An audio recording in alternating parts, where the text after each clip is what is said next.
মৌতের সময় আসিয়া গো নবী, দিও আমায় সান্ত্বনা। হায়রে আমার পাশে তাইকা গো নবী, বাতাই দিও কলিমা।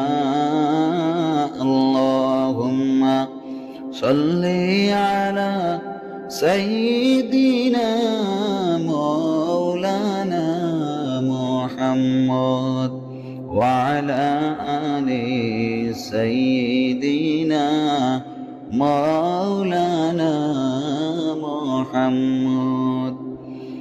কার আশা করো রে মন, কে হবে তো